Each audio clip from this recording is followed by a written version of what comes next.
একটি গল্প বলবো শাশুড়ি বৌমার শাওড়া গাছের পেত্নি নিয়ে।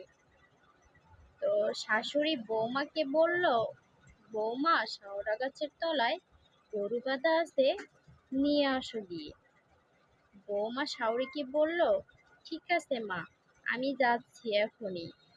তো বৌমা শাওড়া গাছের দিকে রওনা দিল গরু আনার জন্য। যেই না শাওড়া গাছের তলায় গেল, তখন